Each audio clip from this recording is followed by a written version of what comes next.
Hello, everyone, and welcome to Jump Up Supercast, the only podcast on the internet that's both tasteful, yet also horny. I'm your host, Will. Joining me today, Brandon. I know what half of that I am. Noah. I think I'm both. And Musil. I don't think I'm either of those things. We're missing the tasteful side of things because we're missing Saf today. Oh, yeah, you know what? He completes us. He really does. He's got that European charm. He's like James Bond, the James Bond of the Jump Up Supercast. But much like James Bond, old Saf is a practicing Muslim, and during this month of Ramadan, he knows that podcasting is a sin. So that's why he's not here. Much like James Bond. That's true. Just much like James Bond. He's a one-to-one. Have you ever seen them in the same room? I don't think so. I have But not. you know, see my dedication to the podcast. I'm willing to go to hell for you guys. You're welcome. I think you were already there, and you're just coasting Okay. off whatever you got going on. Oh, that's just rude. I mean, you made 15 different bets in the month, so it's already a situation. Not I. I'm... No. Okay, but anyway.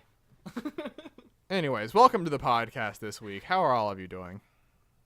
Great. A little sleepy. It is kind of late at night. I won a bet today after thinking I Oh, what was the that bet? What? Yeah, I lost. I thought I lost for a day, but Detroit Become Human has a 79 Metascore. I predicted below 80. I'm a god, basically.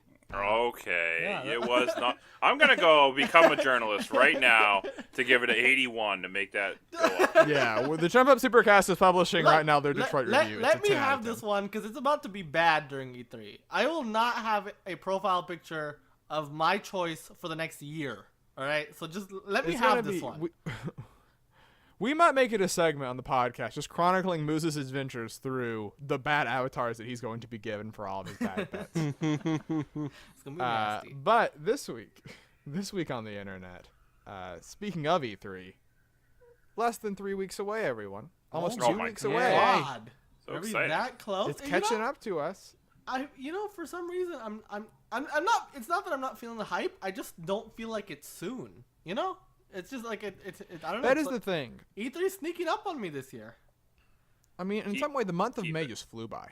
right? Just Good. like I was still prepping for a month, but nope. Like I Good, feel like good, I'm gonna good. fall asleep and tomorrow's gonna be boom E3. But I wish. I mean, part of the thing that may have helped, though, is that the month of May is normally a slow time for video game news, normally a slow time for announcements. Not true this year. It's just been, if it's not been a leak, it's been actual announcements. If it's not been actual announcements, it's been just weird things that are going on in the video game industry, and we have a little bit of all of that this week. I'd actually. say that half the leaks are or half the official announcements are because of leaks. So, they kind of This go is hand true. in hand. There's a little bit of column A, a little bit of column B sometimes. yeah, we'll see. I mean, the Rage people said that they were planning on announcing it Mhm. this time Yeah. anyways. Yeah. Who knows if they Sure were. they were. Sure they Okay. were. They had the trailers ready to go. You don't shoot those trailers in Sure a day. they were. Mhm. If those trailers, it takes a long time to shoot things. Yeah, but I'm sure everyone has their E3 plans ready by this point. Like, come on, like Yeah. guaranteed. They're not still working on their trailers Yeah. for E3 No like a one's week still ago. cutting a trailer. No. Like everything is ready to go. That trailer was done and ready to go for E3. You know who had a trailer ready to go for this week? Ah, who did? DICE. Battlefield Oh, 5 was announced this Battlefield week. 5. Battlefield V. Battlefield V for victory. Everyone thought it might be V for Vietnam. Not the case. Battlefield going back to World War II. Ooh. In the steps of Call of Duty last year, there's going to Well, be the comparison. To be fair, the last Battlefield was World War One, so this is the natural. Yeah, next they one. yeah. Logical jump. Yeah. Question: So Call of Duty had their announcement last week. Yeah. How do we feel on Battlefield versus Call of Duty in this podcast? Do we care more about one than the other? Is it still little caring either way? Very little caring. Yeah, same. But I think there's some interesting stuff here, right? Like, EA basically being like, yeah, you know what? We fucked up with Battlefront 2 without saying it, right? Because Battlefield Yeah. 5. Let's talk about those microtransactions, or lack thereof. Yeah, they made a point during their presentation. Trevor Noah, the guy who hosts the Daily Show, very weird that he was the guy hosting. He did a fine job, but he goes, "Hey, just gonna put it out there. Is this game going to be pay to win? Am I going to be able to pay to get advantages like you could with other games?" And they were like, "No, you can't. You can't." And I was like, "That's good. That's a good news. That's a good news." Yeah. This was sort of what the rumors hinted at, that there would be cosmetics only, which I think, as we said before, That's is the sort way of to go. the acceptable way of implementing this type of stuff. And there's not even a season pass, right? Like, No, there's no all maps and new characters are free. It's Yeah. the Overwatch method, and Like, it's very good. By genuinely, like, it surprisingly, EA is learning. I guess not surprisingly, because Battlefront 2 was just such a huge disaster for their public image. It was one of the rare occasions too where the public image hit also affected their business end too. And when you affect the bottom line is when the companies will then start to alter things. So it's like, this makes sense, but I'm glad EA is taking the steps necessary, right? Like, and you know what, like, I don't mind them bragging about it, because it's like, go for it, right? Like, you're fixing your mistakes. I'm proud of you, EA. I'm proud of you. Yeah, I like it a lot. It's a step in the right direction for them, and it shows that they did, acknowledge that they fucked up. So Yeah. Hopefully there is no catch, right? Because this is the problem, is that they've done this to us before. Literally last year with Battlefront 2, right? They came out and they said, "Don't worry, everyone. There is a campaign. We heard your complaints. We're acknowledging the issues. We heard about the season pass complaints. The content will be free." And then Sure, when the but game like, came out, we saw. But now they're explicitly saying it's cosmetic only. I think that is. Yes. That So says it yeah, all, I mean, yes. I think Like- that is. I'm just. It's so hard to take anything they say at face value at this point, just because they burned us so many times. I mean, I believe what they're saying. I'm just saying, hopefully, there's not some other catch that I mean, they just don't want to EA talk about. knows how to period. burn goodwill like no one else, right? Like, Yeah, it's true. They're very good at that. But who knows? We look forward to seeing a lot of Battlefield 5 at E3. That'll probably be the game. They always love to do this every year, where they're like, "Look, here's 50 computers all playing the new game. Watch a live 20-minute match." And those are never actually that fun to watch, to be honest, because you don't. No, they're not. But this will probably be that one. They didn't announce a battle royale mode, which It was heavily rumored, but we did not see it. I guess It that's was- an it E3 was not thing? there. Is Well, that- they have to is that- save something for E3. Yeah. That, Yeah, that I feels get- like an E3 thing. Also, there's a female on the cover. That's exciting. There's a female on the cover. So really quickly, I want to talk about this, and then we'll move on. It was interesting because last year, Call of Duty did World War II, right? And so when the rumors were that Battlefield is going back to World War II, we thought, okay, well, how will it just be the same? Like, will there be overlap? Will there be fatigue because it will be the same type of game? And Call of Duty last year went for a very Band of Brothers approach, right? Like, look, everything's very dark and gray, and here's D-Day, and it's, like, you're going to meet all these characters that are all going to die off one by one so you can see the tragedies of war. Battlefield 2, Battlefield 5, I guess, is going for a different tone. Like, in the trailer, there's a guy that's like, "I need first aid," and a guy's like, "Uh-oh, sorry, dude," and just jumps out a window to try to stab somebody. And so I was like, okay, they're going for a much goofier, much less realistic tone. Like, there's just, like, jeeps that are getting knocked 100 feet in the air and then crushing people. Like, just all manner of stuff. I like that direction. I think that's, I think it's smart that they went that way. Yeah. I like but, it too, because I mean let's show the dark and dreary and sad and terrifying part of war. Which, I mean, I get it, right? It is fair because that is really what war is. But like, it's a video game, so you can kind of take a little bit of liberty. You can have both, right? Yeah. And so, like, what we're saying is that the game does not exactly have a tone where it's hyper serious. However, idiots on the internet think it is, and when they saw a lady on the cover, they had panic attacks. They were yelling and screaming and all these other things, and I just want to give credit to the guy who he's one of the head managers of the Battlefield brand. He said, "Just want to give a heads up, I've heard the critiques. Our games are about being fun and allowing players to express themselves, and also, this was in the last game." And he posted a tweet of someone riding a horse with a flamethrower, burning people alive while riding on the back of a horse. And I thought, that's a very good joke. That's a good Yeah. way to go about it. That's well done, dude. Yeah. Good messaging. Way to make them all look dumb. Because if you're annoyed at the idea of being able to play as a woman in a video game, get over yourself. Even though there were women in World War II, but that's all annoying. We'll move on. The other thing that happened this week, in less fun news, another game announcement of sorts. Resident Evil 7, there was rumors coming to the Nintendo Switch. Look out for it. The rumblings have been around. It was officially announced today. This week, excuse me. But it's not Resident Evil 7. It's Resident Evil 7 Cloud Edition. So does this mean Cloud from Final Fantasy VII's in the game? That is not the case. What is happening is, this is in Japan only right now. The game is not a game you can download on your Nintendo Switch. It's a game that is streamed to your Nintendo Switch. Yeah. This is something else. This is peak Capcom on Switch. You know, like Nintendo fans and Switch fans have been kind of complaining about Capcom, right? Like, oh, all these ports are late. Oh, there's always weirdness to it, right? Like, here's half physical, half digital. You know, here's Street Fighter 2 for $40. Here's Street Fighter 2 for fucking $40 when you sold it for $15 10 years ago on the PS3 360, right? We've been getting abuse, right? This is just like a grand culmination of this, right? Like, here's Resident Evil 7. The main allure of the Switch is being a handheld, right? Here's something you cannot play without internet, right? Like, what is this? It's so bad. For a game like Resident Evil, I don't think you want to be experiencing hiccups, and you don't want to be experiencing bad image quality because the stream froze up or whatever, you know? Like, this is not a game that this makes sense for whatsoever. Oh, it's so stupid. Like, what is... It's probably why it's dumb. Japan only right now. Yeah. But we have reports of people that play in Japan that are saying that, like, it's workable about 50% of the time. And even then, it does not look... good. That's an awful number. Yeah. And that's the thing, right? And to be fair, not to be fair, but like the Switch doesn't have an Ethernet port in it. Like, it has Wi-Fi. No. Like, it's not a system that was designed with this in mind. Yeah. But Capcom's giving it the old college try in the worst possible way. Such a bad idea. It's so bad. And the worst part is you're gonna pay this money for this game, which I don't know how much they're selling it for. At $20 roughly. $30. Okay, so you're gonna give Capcom $30. Let's say, let's just theoretically, right?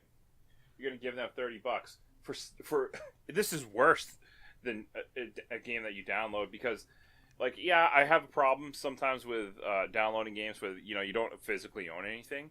But God, is it way worse to pay $30 for a license to stream something? Well, it's not even just. It gets worse. You're not getting a permanent license. Yeah. Yes, you have it for 6 months and then you lose it. What? Yeah, that's even worse than I thought. You only have the license. You only for get half it a for year. 6 months. You only get it for 6 months. Yeah, it's incredible. What? Like, this is Oh the my most God. Capcom. How high much- do you have to be How to much fucking is the do price? that? Roughly $20 to $30. Like, I think it's 20 though, but yeah. Okay, either way, you have to be like just high on crack cocaine to decide I'm gonna play Resident Evil 7. Why would you give Capcom Right now, like $20 for this for a shitty version of RE7 that you only have for half a year? You know, like, this is just all around. I think you could awful. You could probably buy it for $20 on the fucking Xbox One or PS4. Oh, it was right $15 on sale like over the holiday. It was already cheaper than what you could pay for this. Yeah. It's a good game too, but like it just has no business being presented like this at all. Yeah. Like, so, if you're gonna put this on Switch, do a native port. You know, like, come on, like, please. Otherwise, just don't. Yeah, for real. I would have rather RE7 just not be on the console than have this bullshit. I'd rather play Sonic 06. At some point, you could.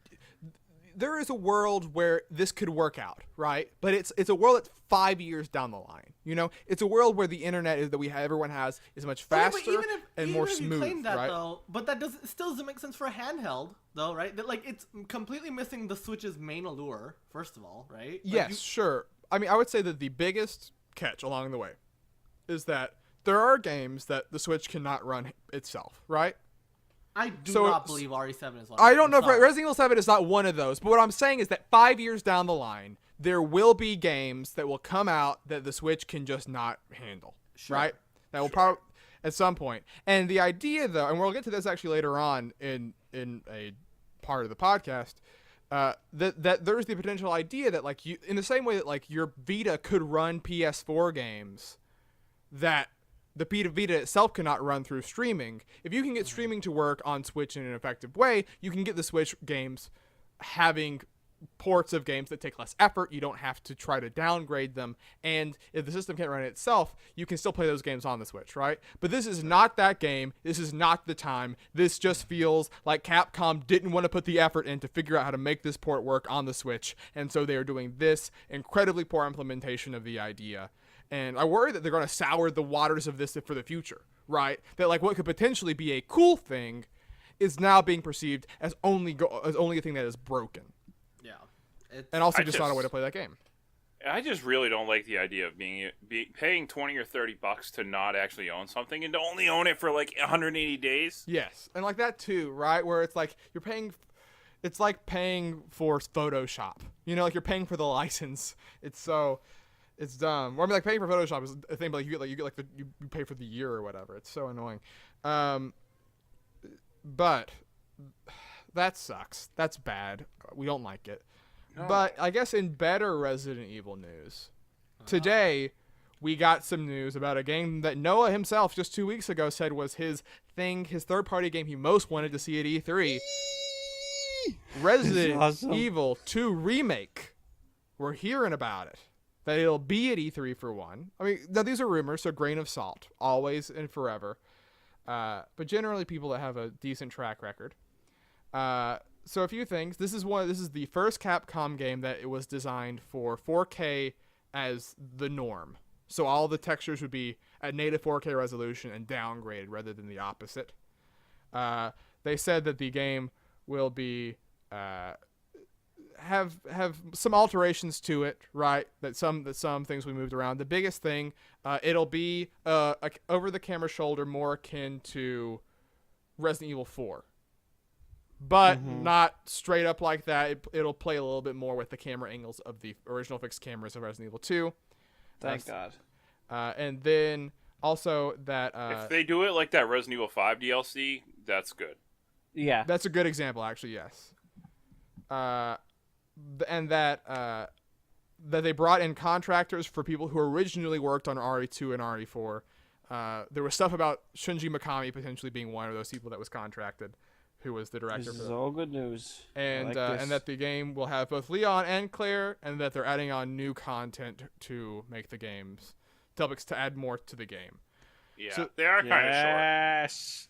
And so, I mean, hey, we went from literally all bad news to what appears to be all good news. So, I mean, I guess the answer is that hopefully we see this at E3. Do we think that this will get a stage presence at E3? I hope so. Oh, yes. I'm going to go ahead and say it'll be at Microsoft's conference. I'm going to make a Oh, well, we'll get to that in a minute, but okay. You think it'll be at Microsoft? Because, I mean, Capcom has a history with Sony.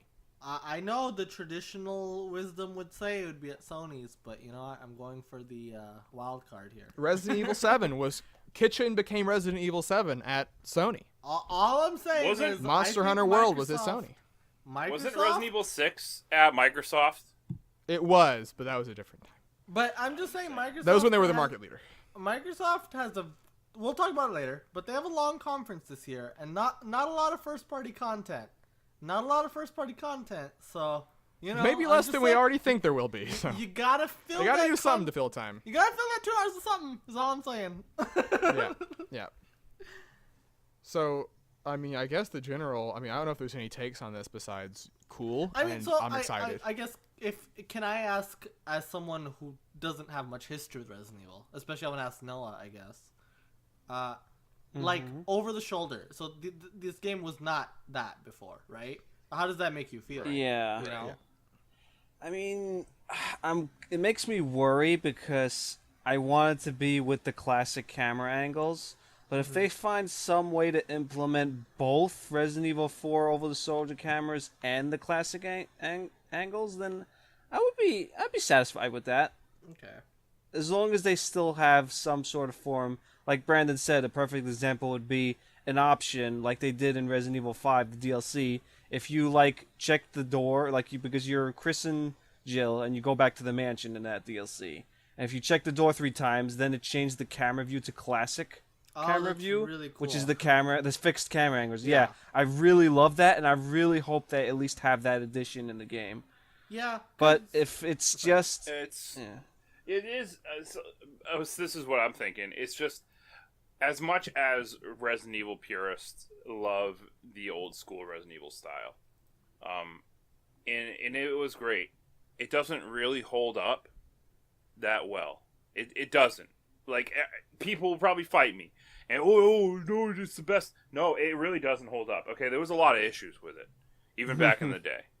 Yeah. And, and I get it, too. It's, wow, it's scary because, you can't really aim. But that's not really what we're looking for here in, like, a good game nowadays. I mean, I think that there's a way to... They did do a good mixture in Resident Evil Outbreak. Those games had a good camera system. There was some hallways where the camera would be third person and would follow you, not like completely over the shoulder, but it would be third person, and you'd see your character and it would follow him along as you ran. But it also had its fixed camera angles sometimes. It wasn't as fixed as the original, but if they did something like Outbreak, I'd feel I'd be much happier with that as I'm well. just wondering though, right? Because like Resident Evil remake, the first remake we had, that's pretty much universally acclaimed, right? Like people love that game. Yeah. Yeah. It's up there in terms of the best remakes ever made. Yeah, and so, but this seems to be a little. I mean, it better be if it was fucking released 7 times. Jesus Christ. But this one seems to be going in a little bit more wild direction, I guess. I don't know. Just from I don't know. Nah. That's just the vibe I'm getting. I don't know if that's true, but I don't think it is. I think it's probably going to do a nice blend of both kind of put together. So, I mean, it's what it needs. I think that's why they have the people, like you said, like bring on the people that originally worked on the game to sort of consult and be like, hey, we wanted the spirit of this thing to be this, you know? If they can come up with a new camera angle and it still feels the samey as Resident Evil 2, like it still captures the same essence of Resident Evil 2, then I'm fine with that. Hideki Kamiya was at Capcom the other day. I'm just saying. He was. That was. I mean, but like I think that genuinely might be it. Like I think that's actually what he might be helping with. But it'll be interesting. Hopefully that'll be E3. Maybe we'll get to that in a minute. But that is sort of by and large the big news of the week. And now like I said, we're 3 weeks away from E3. Oh Lord. Oh Lord. And I want to take the time to sort of every week, if we have the chance, to talk about one of the big 3 at E3, right? That is Sony, Microsoft, and Nintendo. All obviously are at different points in their console lifespans. All have different goals they want to accomplish with this year's E3. I want to talk about each of them sort of in depth, if we may. So first up, let's go chronologically through this whole shebang. And that would put us on a Sunday with Microsoft. So, My boys. I would say that it's arguable, but Microsoft might have both the most to prove at this E3, right? Because they are walking in, and for a long time they were the number 2, right? And Wii U was a distant third, to be honest, right? But now Switch is successful. PlayStation, I'll mention this, had the best month of software it's ever had in its entire system's lifespan. Was this April. God of War is Sony's most successful exclusive in the first month of any of their exclusives they've ever had on the PS4. Microsoft is not doing poorly. The Xbox One X and One S are selling, but it does feel like in some way they've lost the momentum, right? That this gen has been a story of Microsoft of lost momentum because they were the big dogs, right, walking into this generation. Obviously, they had the huge debacle with the Xbox One reveal, the always online, all that stuff. And so much of the story of this system has been trying to bounce back from that initial bad impression, right? Sure. Okay, so what do you think if you were looking at the director of this conference, right? Because what's going to be there is already going to be there. what do you think is the one thing that you should emphasize if you are Microsoft this year at the E3? Something that they're not going to do. Oh, what's that? Exclusives. Okay. So looking at where they're at, though, so you think that they should do exclusives, but that it's just not feasible to do exclusives. So, I mean, my thing is, I don't know if I agree with that take, right? Because, like, yes, you want a good E3, right? Yes, you want a good exclusive showcase, whatever. But, like, is it really worth it for Microsoft to be investing heavily into this generation? You know what I mean? Like, isn't it kind of a lost cause? Like, that's the impression I get, anyway, you know? Like... I mean, if there's still 3 years or so left in the console, which I guess some rumors are pointing to now. Oh, that's the thing that we should mention. This is not true of Microsoft, and this is just making us look dumb. We have said multiple times, oh, it seems like the PS4 is winding down. The PS president. I did not say that for the record. No, we said, like Sony gave us every indicator to believe that, I did right? not believe it, though. Well, great job. I'm proud of you, Brandon, because it's 3 years off, All right, which is too long. Fast forward. It's just gonna be.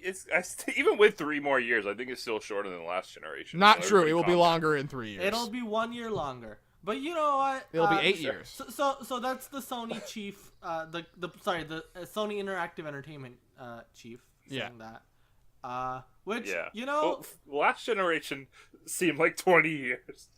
I don't know. Like this generation, like Will just said, PlayStation had its strongest, strongest month of software ever. At least, is that just God of War? Or is that overall? I don't. No, it can't be Overall, it's overall Is it? software. Oh, It's overall okay. software. Yeah. Yeah, Jesus Christ. Yeah, so it's like I don't know, like this generation compared to last gen in the same period is much healthier already, you know? Like just sales wise. Like everyone is making money. Yeah, so why kill it? Why kill it now? Why? Everyone's making a lot of money, especially I don't know. Last gen got that second win from Netflix, dude. and I think games as a service especially kind of have changed the game here kind of, you know? Cuz like each game Why are we trying to rush out PS5? I'm just saying, like, each game lasts longer now, right? Like, you are playing the same game for a longer period of time. So, I don't know. Like, clearly our analysis was wrong, right? Because the PS5 is a little bit further off than we thought.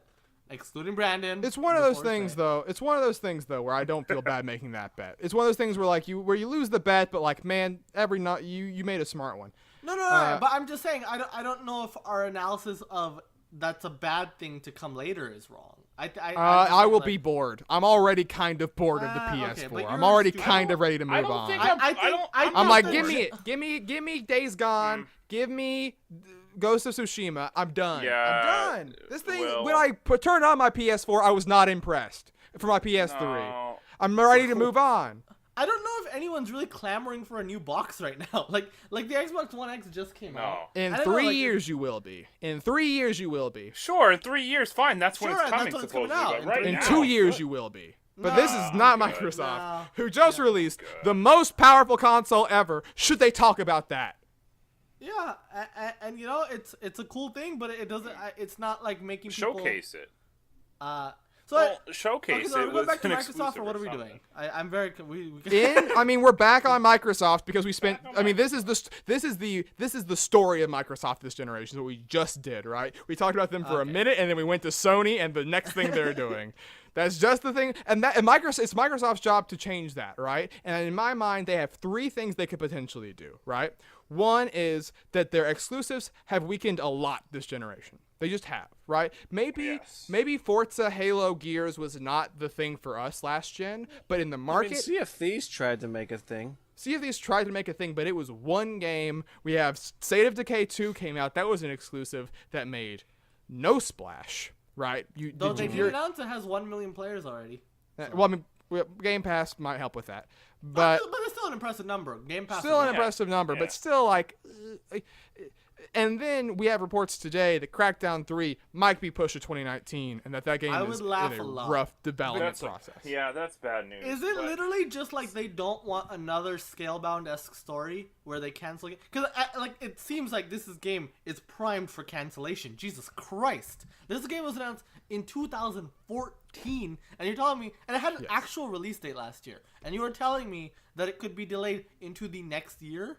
That is insane. And the reporting was that it wasn't like the game needed 5% of the way to get there. Is that like the selling points they sort of had around it, the stuff about the cloud, the stuff about the destructible buildings, that stuff just they can't quite get to work is the problem. That's good. That's always a great sign. So it's not like it's a polished thing was a face. bad idea. Let's be honest with ourselves. Well, hold on, we'll get to that actually, because it might not be. But that's one thing, right? Is exclusives, and I feel like the thing is that they had powerful exclusives. Is there a way to make Halo matter again? Yeah, but I would save that for next gen. This is the problem I'm having right now. Is like we're in this. Well, weird if you middle think that ground. how far off do you think next gen is then? I mean, for Xbox, I really don't know. I don't know. I don't know. Like They just released a new big system jump, a much bigger jump than the they PS4 did, Pro and the Xbox last One X year. is genuinely using like top of the line hardware, so it's not like you can even make that big of a jump in the next 2 years. You know, so it's like Yeah, like I don't know. Yeah. I don't. Well, you can still do it. I don't see what the problem is. I don't think Like, why wait? Okay, for Halo, I think I think Halo should take all the goddamn time it needs for them to figure that out. Because the last two entries That's have fine, not been but good. like I don't. Like, just they have tanked the public perception of that IP. You know, like Halo needs. You're not wrong. I don't know. I mean, but But here's okay. the situation with it though, right?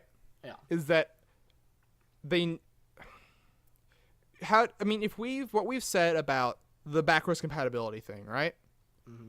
If the next Xbox, like we think, launches with backwards compatibility for Xbox One the day of, It has to. I mean, it will. I promise you. I mean, yeah, but like, does it matter then that we hold off games for the next one? I guess Does that's true, but Yeah, we don't need to. I don't see what the big deal about waiting is. because you want to start strong for next gen. You want to. I mean, come out with I a would bang. say I mean, though. have an Xbox One 2 version, or whatever it's called, and also have the Xbox One version. Nintendo did it with Breath of the Wild. Nintendo did it with Twilight Princess. I mean, it's not a bad idea. I mean, okay, Yeah. okay, but forget Halo though. So what can they do this E3 though? See, for me, realistically speaking, I think it's gonna be mostly about new services, maybe some sort of new hardware. You know, like a new Elite controller, whatever stuff like that. You know, and then just third-party games. Well, they got that other. Well, I think mean, my- I guess we'll get to this then. What I've been alluding to multiple times. There is also leaked stuff today that Microsoft is strongly looking at streaming. They're Yeah. strongly looking at you being able to stream your Xbox One games to your phone, being able to play Xbox One games on your phone, being able to play them on different TVs with a streaming stick like a Fire TV. There was even rumblings that they've been testing out technologically if you can get Xbox games streaming on a Switch, right? Just all manner of crazy stuff, right? Microsoft, you wildin'. Like that would be. I mean, like, could you imagine that? Could you imagine? I mean, I would say I had this thought like last year at their conference, just showing the Switch in the Minecraft trailer. Like, Yeah. it got a reaction, like, not even from Nintendo fans, just from, like, people. Like, it's because we so are in the mindset of console wars, right? And of, like, Yeah. this console hates this other console. If Microsoft came out and were like, hey, you can buy that Xbox One, you can play it on your Switch, dude. You can stream straight to it if you're in the house. What a beautiful relationship. I don't think Nintendo and Microsoft necessarily see each other as competition. You know, because it's like They don't. I don't I mean, I bet either. Microsoft does not see Nintendo as competition. Yeah, No, because they I definitely don't know don't. about Nintendo, but it's like right, like because like it's like I'm Phil Spencer right now, right? The way I see it is Yeah. like Switch is a handheld. It's kind of its own thing, you know. Like it doesn't affect. We're a big beefy console, you know. Like it's different things, right? So it's like Yeah. why not? Why not take advantage of that, right? And I mean, Yeah, I love you, And Phil to be Spencer. fair, this isn't a new thing. Like, let's rewind time a little bit. Microsoft supported the DS, you know? Like, That's true. They Halo did. DS almost happened. You know. Yeah. Almost was a thing. yeah. So Microsoft has kind of never seen Nintendo handhelds as a direct competitor. They're big. They're big buddies. They just need to do. I mean, and they're also on the the forefront of the Switch and Xbox can do multi. Oh, there's cross-play. Cross-platform Yeah. play. And I Yeah, think the cross-platform. more Microsoft kind of buddies up here with Nintendo and the Switch, right, and mobile, like, and everything else, right? Because like Minecraft, right? You could play Minecraft. You could play that on Xbox. You could play that on your mobile phone, or you could play it on Switch, right? And it's all the same experience, right? The more Microsoft branches out like that, it's like it makes PlayStation look worse. I think I think there's a logic to like, hey, like look at these. The only people who are not playing ball, we have Apple and we have Nintendo. The people who are extremely tight about their own hardware, right? And they're okay with it. Just look at how stupid Sony looks. It would make them look like the bad dudes. Yeah, I mean, anything that Microsoft can do to engender goodwill. Yeah, it's a good thing. Do it, for them. right? Yeah. Like, I mean, like, imagine just this trailer, right? Because, I mean, like, to be fair, people say, well, it's rude, it's whatever. That's what Sony did to take the lead back, right? There's the famous video, how to share your games on PS4. Yeah. You hand the disc over, right? Like, it's okay to twist the knife a little bit when your competitor is being a scumbag about their practices, right? Sony not letting crossplay happen is just there's no reason for it. They can never come up with a good reason. They say it's to protect their players because there are nasty people on Xbox. Like, what a nonsense thing. Call that out on stage, right? Or maybe not on stage, but like have a video where after they announce Fortnite on Switch, which we'll get to, have a video of some guy in his room in the dark playing Fortnite, looking sad, and then cut to the next room over where one guy is playing Fortnite on 4K on his Xbox One X, and everyone else is playing on their Switches in the same room, and they're having a great time, right? Like, twist that knife. Be like, hey, look at us. I mean, look what happened just last week. They announced the adaptive controller, which we didn't cover, but is a really cool thing. That's so cool. Right? Yeah, that's a fantastic product. Just quick aside. It is. Which, like if you don't know what it is, it's hard to describe. You just look up the video. It looks like a double turntable almost, but it comes with over like 24 attachments that you can plug into this controller. So if you're a person that is differently abled, that has trouble playing games with a normal controller, you can play and enjoy video games, right? Mm-hmm. And like the tone, I love that so much. It's so cool, right? And it's one of those things where the tone of what Microsoft is taking with it has been extremely positive, right? Phil Spencer said, he's like, if anyone wants to use this technology, they are welcome to. We did not put it. You don't even have to have the Xbox logo on it. Like, you don't have to Yes. reference Microsoft. I mean, that's what he said. He's like, we put the Xbox logo. We did not put the Xbox logo on this intentionally because we wanted it to be as accessible to as many people as we want, right? And the fact that like they're going to lose money on this. They've been working on this since 2014, right? The market is there, but it's not huge. But the fact that you are providing a service to a market that will reward you, right? Like the people that have been unable to play games and enjoy games are now only able to do that on Xbox. That both helps them as a company, helps them as a brand, and it helps the people that cannot play games normally. It's a win-win, right? Things like crossplay is just a win-win for them, you know? But Microsoft is also a company that has a history of third-party games on their stage. That was sort of their whole MO for much of the 360 generation was, here's a game, exclusive content.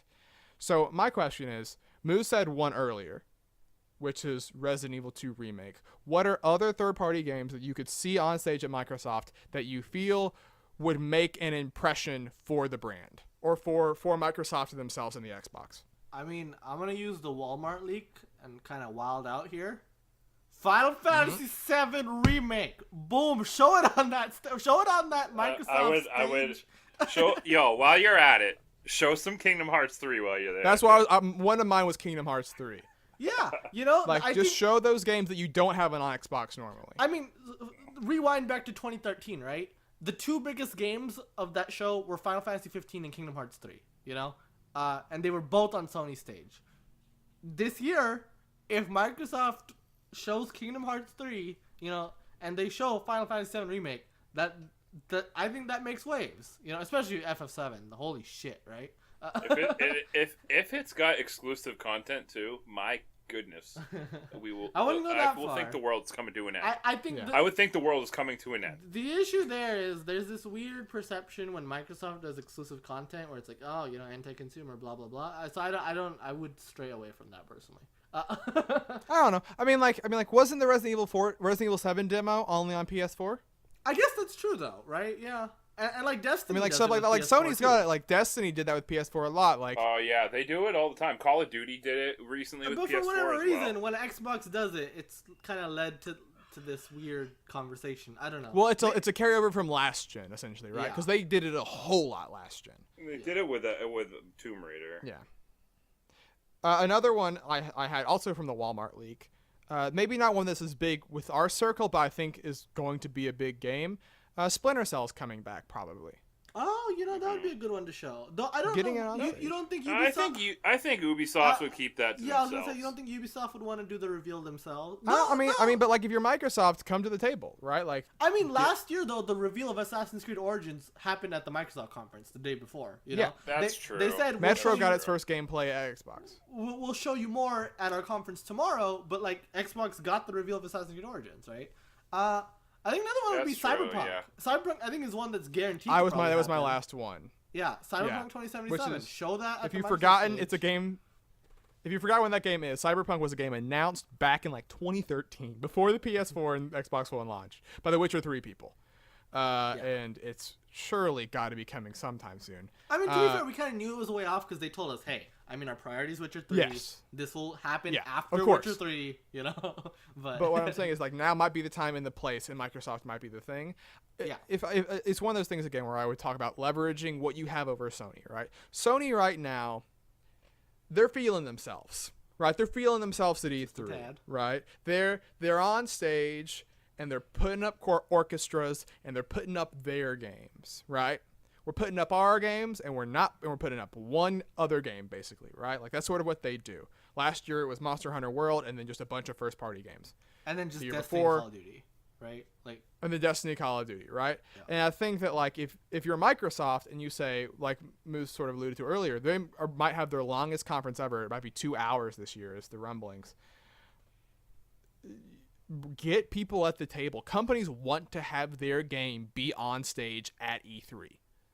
Yeah. And part by doing that, you start to build up those relationships that help you in the future, right? When the next Xbox comes around, if these companies are like, Xbox has treated us right, we'll treat them right in return. That's a real thing that happens in the video That's game a industry. good point. I actually think, and we didn't really mention this either, where I think there'll be a decent showing for indies this year on Xbox. Yes. oh yeah, I mean, because Microsoft's been kind of the only ones in the last few years to show indies at their E3 Yeah, stage. on stage Yeah. at E3. Yeah, they're So, kind of the only ones. I mean, so.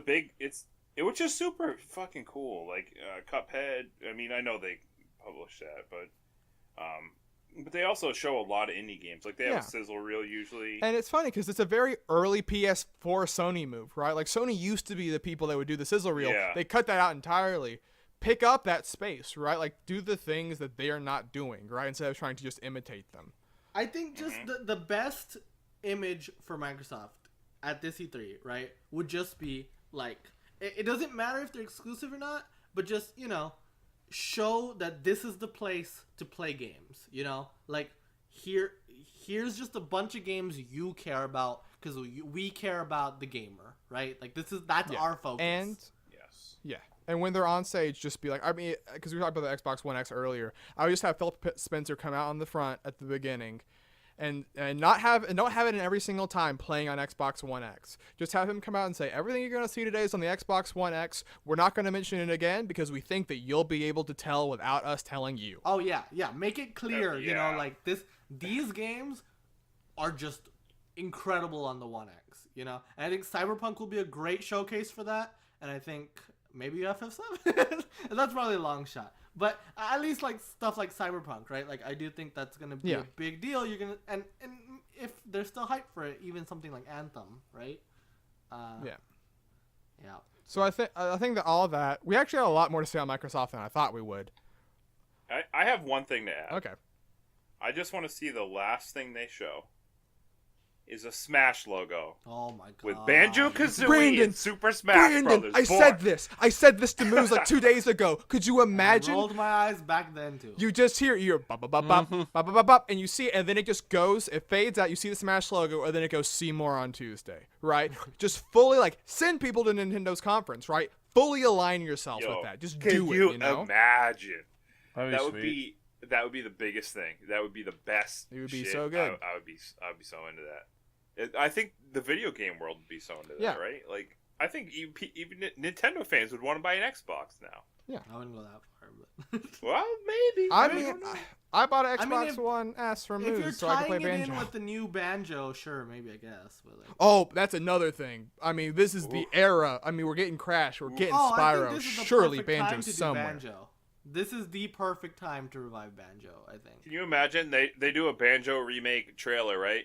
But then at the end of that trailer, you see the Smash You logo, get a and it Smash says, with So I guess to be see fair, more we, on didn't, Tuesday. we didn't give enough credit to Microsoft's first party. I think there is some cool stuff you still can do. You know, I think like stuff like focus on the IPs you kind of have that are maybe smaller budget, right? Like basically Rare's entire back catalog is open to this. You know, New Like, Perfect Dark. Why not? There it was doesn't- rumors about a New Perfect Dark, and, actually. like, it doesn't even have to be made by Rare, but just these IPs are beloved. I guarantee you, there's studios out there who want to work on these franchises. There's someone out there who wants to work on Conquer. There's someone out there who wants to work on Perfect Dark. Yeah. There's definitely someone who's Oh out there my who God. wants to work on Banjo.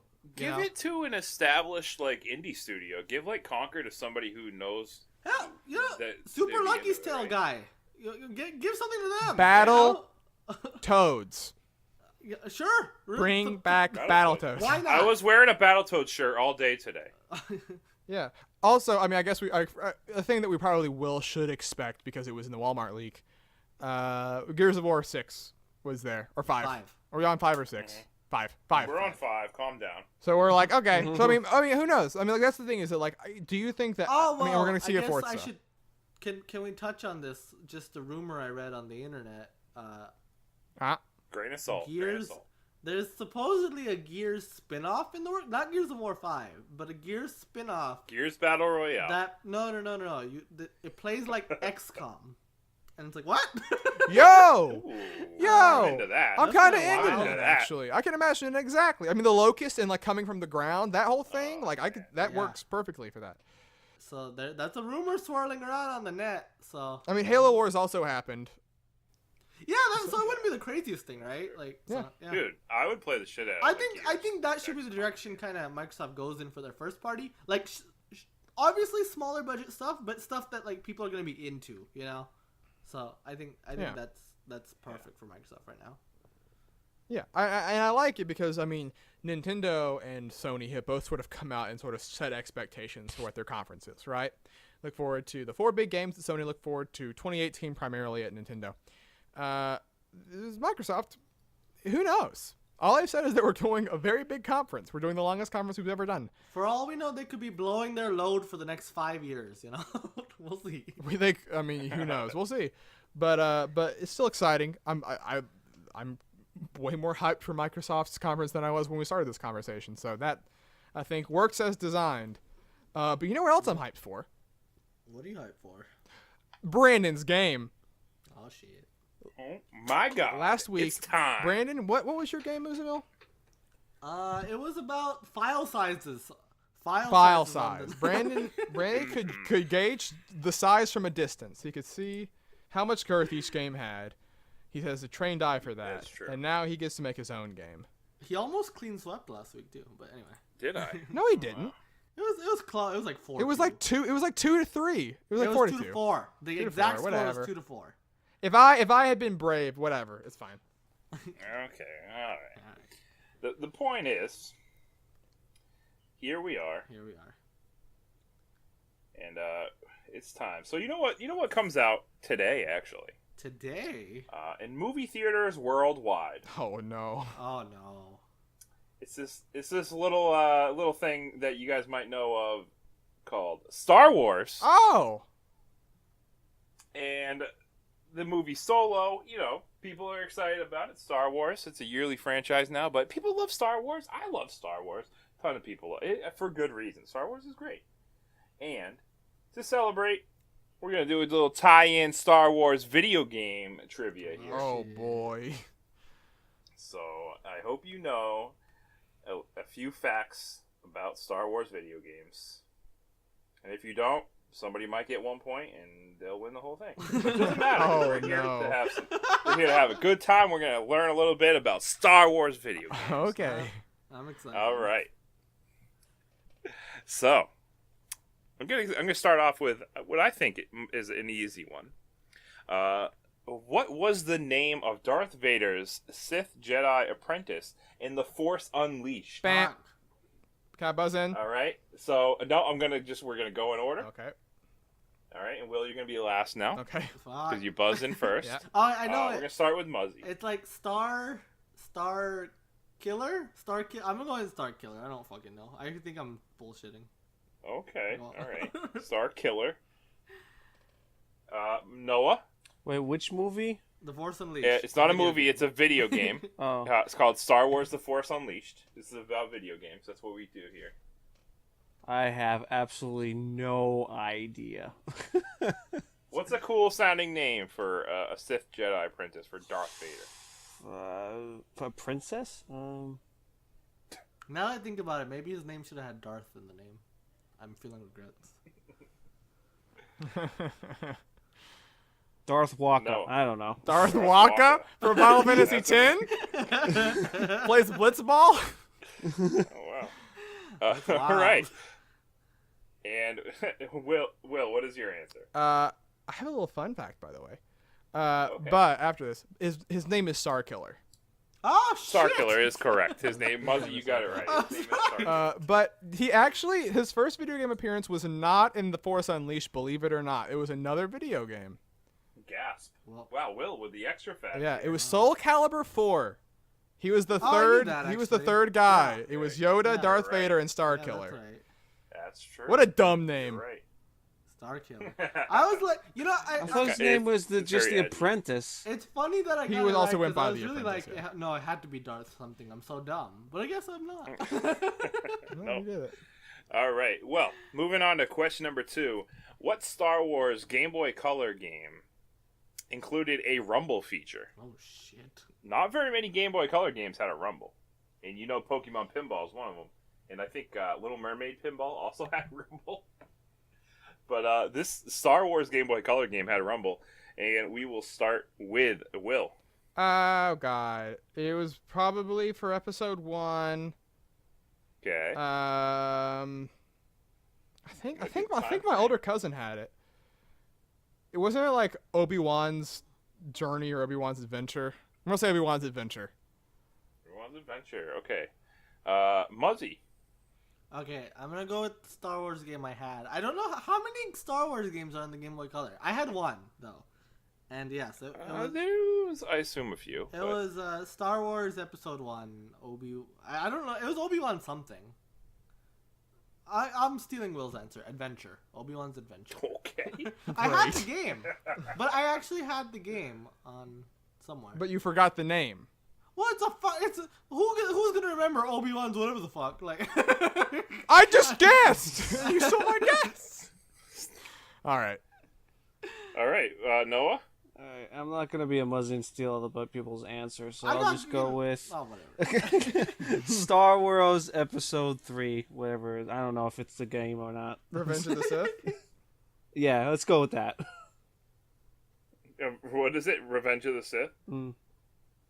All right. Well, so there is a Star Wars game on Game Boy Color called Star Wars Obi-Wan Adventures. There you go. Okay. But it didn't That have is a Rumble. game. That is not the game. It did not have a Dang Rumble it. pack.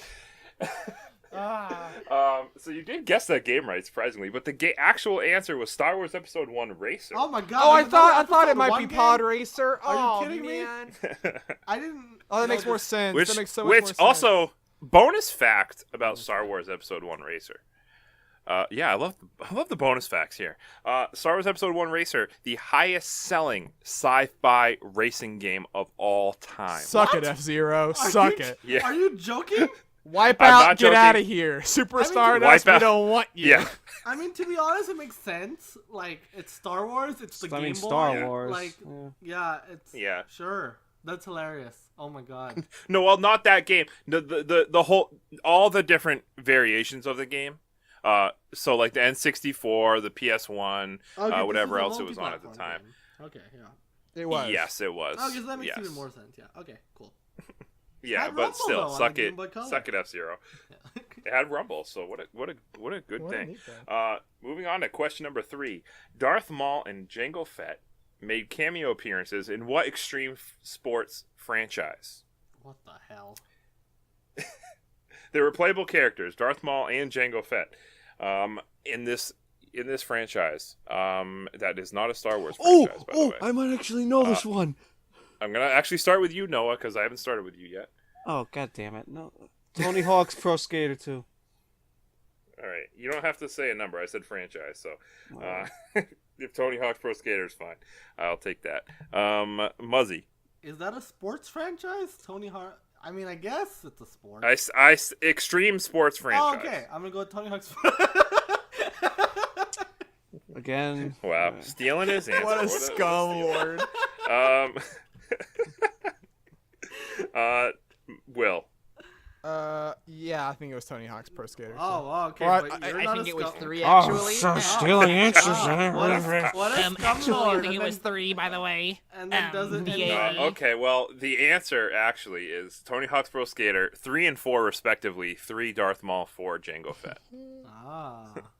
Actually. So if I wanted to get real specific, I could have been like no, but I said franchise. So you guys all good job on that one. You all got it right. Thanks. Who doesn't like skateboarding as Darth Maul?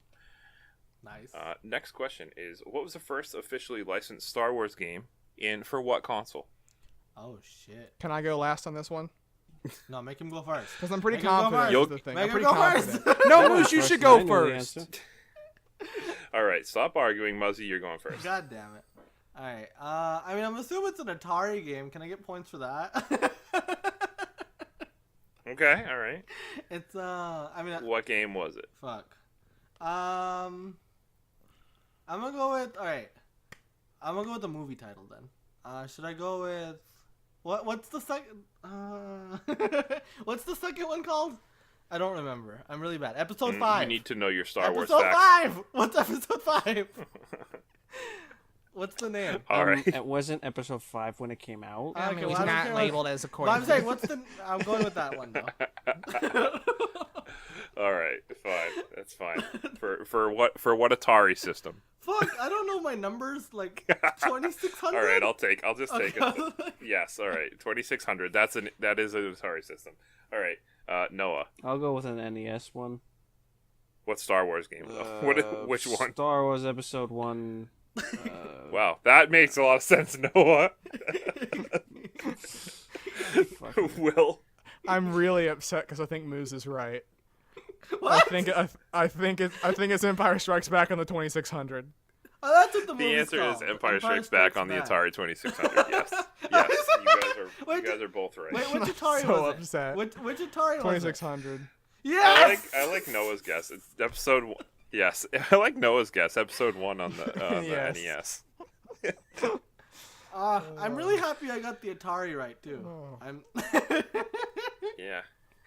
Wow, that was a lucky guess. All right, one last question to settle the score here. Oh shit. And so there has been a new Star Wars game released consecutively every single year since what year? Oh my. And this record still is going to today. Oh my god. So what year? So it's been every single year consecutively since this year. And we'll start with Will. Is it just whoever's closest? Well, no, you got to get it. You got to get it right. Actually, no, we'll do whoever's closest just in case for a tiebreaker. But we'll also include Noah.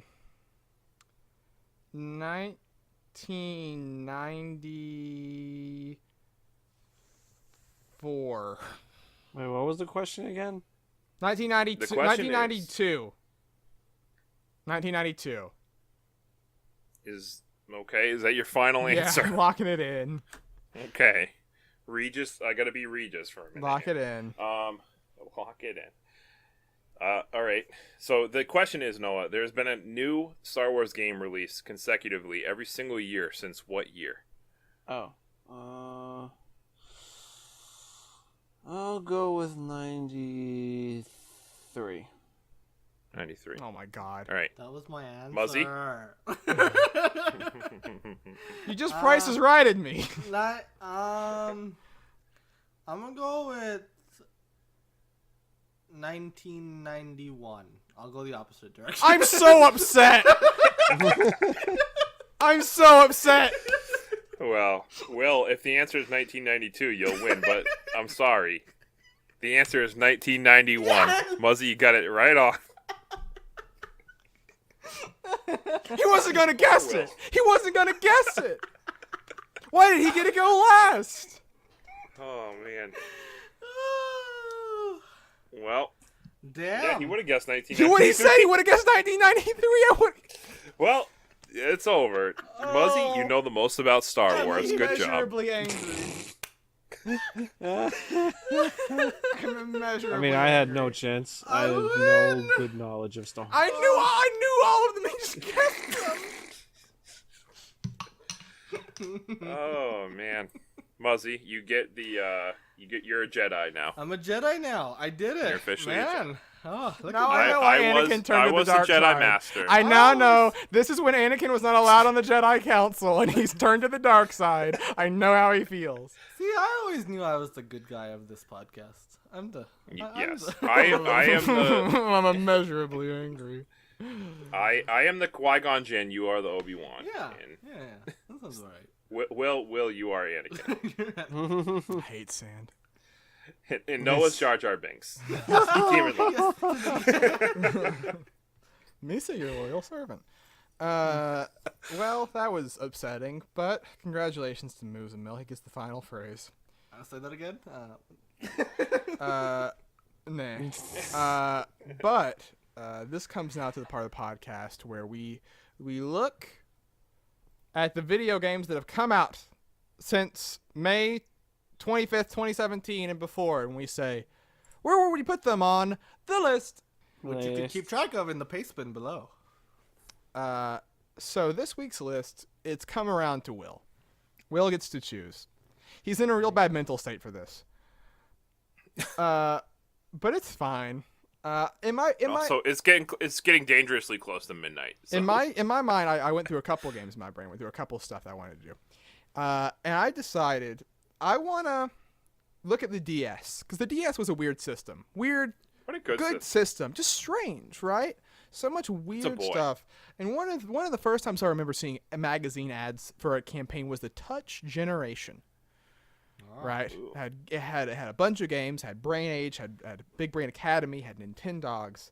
There was one odd game out in that games lineup, but it's probably my favorite from that games lineup. It's a game where you make the world a better place through the only way that anyone can make a world a better place: song and dance. I'm talking about the Secret Agents of the Elite Beat Agents. Oh, what a good game! I was really afraid you were gonna pick Chibi Robo Park Patrol for a second. No. And I was like, oh no, that's not a Touch Generation game. That was only available at Walmart. No, my dude. We're talking about EBA. Let me tell you about EBA really fast for those of you who don't know. Elite Beat Agents is a Americanized version, I suppose, of the Japanese series Oendan. In Japan, male cheerleaders are a much bigger thing than they are here in the West, and they are distinctly different from like the type of stuff that the type of cheerleaders that we have. They do a lot of yelling and a lot of forceful fist pumping. So Reggie Fils-Aimé looked at that. My dad Reggie looked at Oendan and said, "This could be a good game, but gosh darn, it's just a little."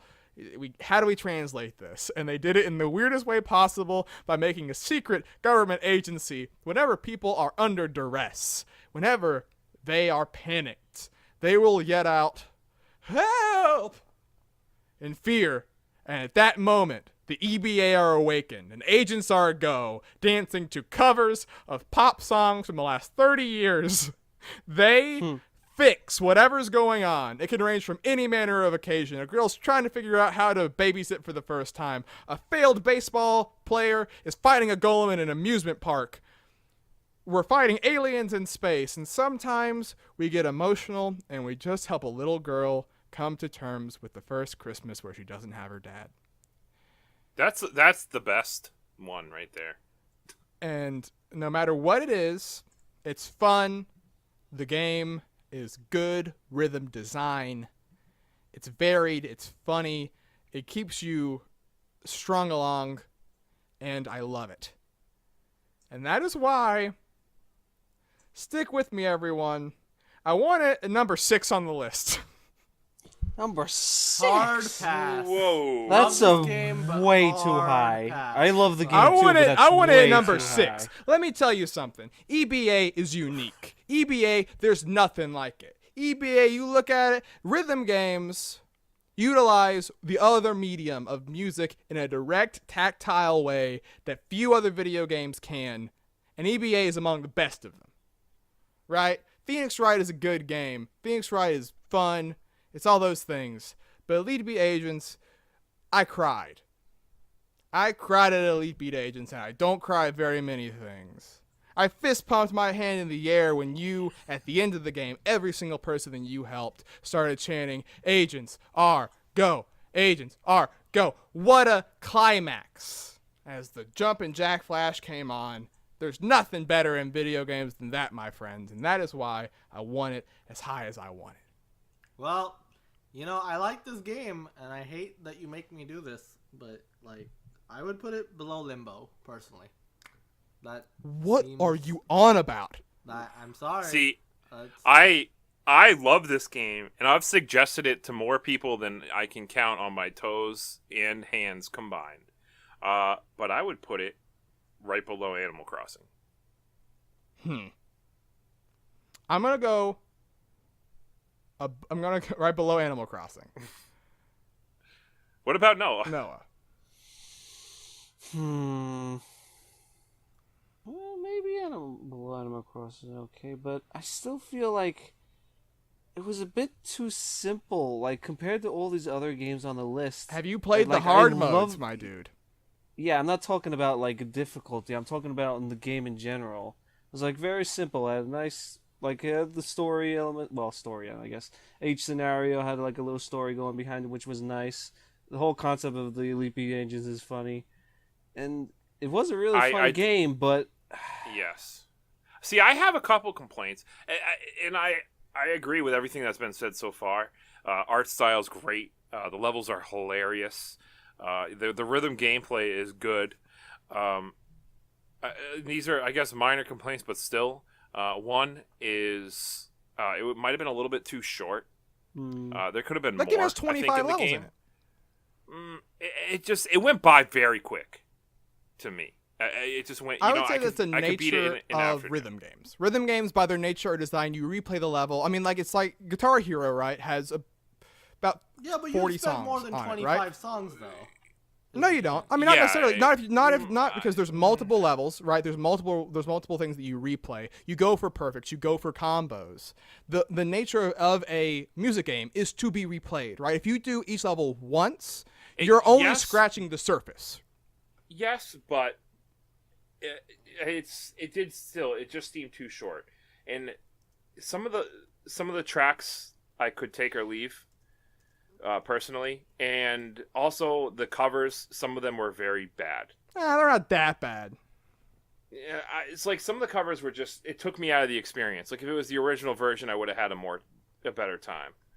Well, sure, but that's the So- nature of the And, beast you know, of paying for costs. And I think a soundtrack is very important to a rhythm game. I would say that True, that they are totally serviceable, and in some ways, I think the fact that they are weird covers, I kind of don't mind, because it is this weird Mirror's house, right? Where I get where you're coming from, but for me, it was never a thing where I was like, oh man, that's not a good rendition of Avril Lavigne, right? But just the fact that it is this kind of weird bad cover of Skater Boy while you're driving a pregnant woman to the hospital, driving up the side of a building. I want to speak on. Yeah, the scenarios were I want great, to talk don't get about me how wrong. the It's- scenarios though impact the gameplay, because a big problem with every single rhythm game that you play is that it only matters how you do at the end, right? For most rhythm games, it's how are you at the end? How are you doing? How, just survive, right? But Elite Beat Agents does this thing where every third there's a stop where it progresses the story, and depending on how you were doing up to that point, you either get a fail or a succeed, right? And so what it does is that it means that there's no moment where you are just coasting, right? There's never a moment where you're like, well, I'm low, but I can wait till the end and turn it on and use my super, right? Like you can in Guitar Hero, right? There's the classic of saving of star power to get through the solo. With this one, you're constantly getting there because you always want to be getting those good, because there's always the check for how you're doing within 10 to 15 seconds, right? It's always breathing down your neck, and it keeps you engaged the entire time, right? What I would also say is that Elite Beat Agents, I don't want to pull the trigger on the kid thing too much, but I think that a game that, like, the fact that it goes well because you do well, it's in a more direct, immediate way than a lot of video games do, and I think that it tells a more effective video game story because of it. Like, it's right there, I think it leverages outside of just being a dumb rhythm game. Like, Parappa does this, but I think it does it to a lesser extent, right? And I think that this is one of the best implementations of that idea in a video game, of being on tune, making you feel more invested in what is happening in the game, as well as being engaged on just a fun rhythm game aspect of it. I can personally fight each of these games climbing up, but I'm not going to. It's no, where do you want to put it though? We never got a ranking. I'll settle above Super Mario 3D Land. Yeah, and under Animal Crossing. Yeah. Okay, that's fine. I'm deeply upset. I honestly will, like, and I absolutely totally love get the your game, passion but I for don't this game. feel like it should be higher on this list. No. Because the Yeah, fucking I feel top the same. 15 are fucking It's better than Ace Attorney. It's better than Super Mario Brothers for sure. No. Better than Fighters. Better than Cave Story. You lost this fight. Better than Will. Valkyria Chronicles. You No, lost this I'm just fight. saying. Yeah, you can keep in. You can keep doing it. I'm saying the people's champion, the most divisive picks on the list, have always been Stardew Valley. And you know what? Now we're just gonna have Elite Beat Agents in the mix too. We're gonna re-rank one day, I and it's highly the doubt anyone will care about this one. Sorry, viewers, listeners, I feel like Dragon Listeners. Ball Z Fighters is going to be the one that's going to be ranked. But listeners. No, this is only the beginning of the campaign for Elite Beat Agents. We'll hear about it another day. the listeners, just know for the record, we love Elite Beat Agents. I but don't we see it also reflected recognize in the its listing flaws. format. If you do, you would bump it up a couple points. You bump it up a few spaces if you actually We love it. also recognize But its it is flaws. number It's not a 16 perfect on the game. list. Number 15, Animal Crossing. 16, Elite Beat Agents. 17, Super Mario 3D Land. Thank God it's above that. 18, Stardew Valley. 19, Limbo. There it is. It's okay. But that is the podcast I mean, for it's this week. still really good. It's I top agree. Yeah, I mean, I'm just it's- happy it's above 3D Land. If it was below, 3D Land is the thorn in my side that will never leave. So it's just that's where I live. It's just I was constantly really hoping dueling it would with be it. below, just so Will could Uh, die. Yeah, it's fine. We're fine. It's fine. But this is the Pods of Podcast for this week. Thank you all for listening. Thank you all for being liking, commenting, and subscribing. I guess I'll do the plugs this week. So the other things that we do a game club every 2 weeks. The most recent one, Blank the Time Sweeper, was uploaded last Friday. Take a listen to it. It's a joy to hear us get mad at video games. And that is... I think it was the best episode yet. It might be. I was listening to it before I came in today to record this, and I had a good time listening. Also, the way that you can see the games that we are playing, and just generally what we're up to, is through the Twitter, through the Facebook, through the Instagram. And also, we do a Twitch channel where we play games every week. Sometimes it varies on who can. Life happens to people along the way. But we try to hit at least 2 to 3 days a week of streaming, and we have a good time whenever we do. I think, Brandon, are you going to be playing Ys, or are you going to be playing some other game this week? Oh, we will see, man. I don't Play know. it by ear. Just fast and yeah. loose, dude. Yeah, it's whatever I'm feeling. Sometimes it's like, man, I got to play that Game Club game. So I do like playing the Game Club game on stream. That's a lot of fun, especially when I played Blinks. That was A mess. I wouldn't say it was fun, but I've heard from the critics said it was fun to watch me play. The Even Peanut though Gallery. I didn't enjoy it. Yeah. But that is it by and large. You can find us on all of your podcast services where you can rate us 5 stars, follow us on Twitch, like I said, all of that good stuff. But that is, like I said earlier, generally the show for this week. Now we enter the final phrase portion of the show where the winner of the game, Moozamil, can take it away. To be honest, I feel like this was a mostly agreeable podcast. I don't really have much snarky to say today, which is quite unfortunate. So instead, I just want to say, just because we rate a game a little bit, just because the number seems a little low, doesn't mean it's actually that bad. All right, we just have some really good games on the list. Okay, Elite Beat Agents is a fantastic game. It's just the games above it are just that much better. So it is what it is. And also the list is canon, and therefore Stardew Valley is canonically a worse game than Super Mario 3D Land. Bye!